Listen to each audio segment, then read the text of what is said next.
Dharmatala metro স্টেশনে চলমান সিঁড়ির হাতের আঙুল কাটল। রক্তাক্ত অবস্থায় মেডিকেল সাহায্য না পাওয়ার অভিযোগ বছরাশির শ্যামপ্রসাদ ঘোষের। আপনাদের জানিয়ে রাখি, গতকালই হাওড়া ময়দান থেকে মেট্রো করে ধর্মতলা পৌঁছে ঘটে এই দুর্ঘটনা।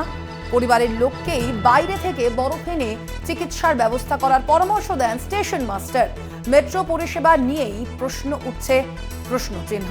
আপনাদের জানিয়ে রাখি, এই ঘটনা গতকালের এবং রক্তাক্ত অবস্থায় রীতিমতো সাহায্য না পাওয়ারই অভিযোগ করেন শ্যামপ্রসাদ ঘোষ, বছরাশির সেই ব্যক্তি। গতকালই হাওড়া ময়দান থেকে মেট্রো করে ধর্মতলা পৌঁছে ঘটে এই দুর্ঘটনা। পরিবারের লোককেই বাইরে থেকে এনে বরফ এনে চিকিৎসার ব্যবস্থা করার পরামর্শ দেন স্টেশন মাস্টার। চলমান সিঁড়ির হাতলেই কাটল হাতের আঙুল। বছর ৮০ এক বৃদ্ধর তার হাতের আঙুল কাটে। রক্তাক্ত অবস্থায় সাহায্য না পাওয়ার অভিযোগ।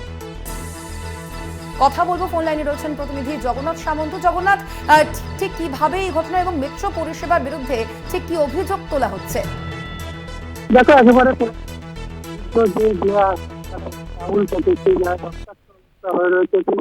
Howrah metro station, Howrah Maidan metro station running সিঁড়ি আছে। রানিং সিঁড়িতে জগন্নাথ, তুমি আমাদের সঙ্গে থাকো, যান্ত্রিক কারণে তোমার কথা স্পষ্ট নয়। পরিবারের লোককেই এমতাবস্থায় চিকিৎসার পরামর্শ দেন স্টেশন মাস্টার এবং এই ঘটনার পরই মেট্রো পরিষেবা নিয়ে উঠছে প্রশ্ন চিহ্ন। ধর্মতলা মেট্রো স্টেশনে আঙুল কাটল এক বৃদ্ধর। হাওড়া ময়দান থেকে মেট্রো করে গতকালই ধর্মতলা পৌঁছে ঘটে এই দুর্ঘটনা। কথা বলবো, আমরা ফোন লাইনে রয়েছেন প্রতিনিধি জগন্নাথ সামন্ত। জগন্নাথ, কিভাবে এই ঘটনা এবং ঠিক কি অভিযোগ সামনে আসছে? অভিযোগটা করে পরিষ্কার যে মেট্রো কর্তৃপক্ষ, অর্থাৎ একটা দুর্ঘটনা ঘটলো হাওড়া ময়দান মেট্রো স্টেশন থেকে। এই ভদ্রলোক উঠেছিলেন, উঠে গিয়ে ধর্মতলা পৌঁছেছে। ধর্মতলা পৌঁছানোর পর যখন রানিং সিঁড়ি অর্থাৎ চলমান সিঁড়িতে উঠছিলেন, তখন তার হাতে চোট পায় এবং হাতের আঙুল কেটে যায়। কেটে যাওয়ার পর আশেপাশে সাহায্য তো পাইনি, উল্টে স্টেশন মাস্টার কোনো রকম ব্যবস্থা করেনি। এই যে রক্তাক্ত অবস্থা হয়ে গেল, মেডিকেলে নিয়ে যাওয়া বা কোনো রকমভাবে মেডিকেল সাপোর্ট দেওয়া কিছুই করেনি। তাই জন্য এই শ্যামাপ্রসাদ ঘোষ, তিনি সালকিয়ার বাসিন্দা, ৮০ বছর বয়স, তিনি এই রক্তাক্ত অবস্থা দাঁড়িয়েছিলেন এবং স্টেশনে পরিষেবা নিয়ে প্রশ্ন উঠছে, চিকিৎসার কোনো একটা ব্যবস্থা করা হলো না।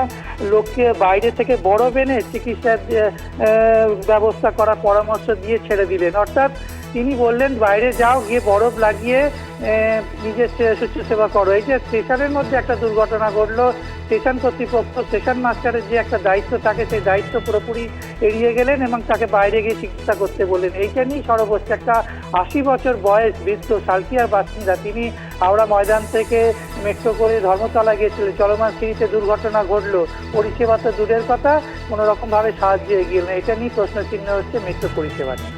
একদমই জগন্নাথ, ধন্যবাদ তোমায়। আমরা কথা বলছিলাম, ফোন লাইনে ছিলেন প্রতিনিধি জগন্নাথ সামন্ত।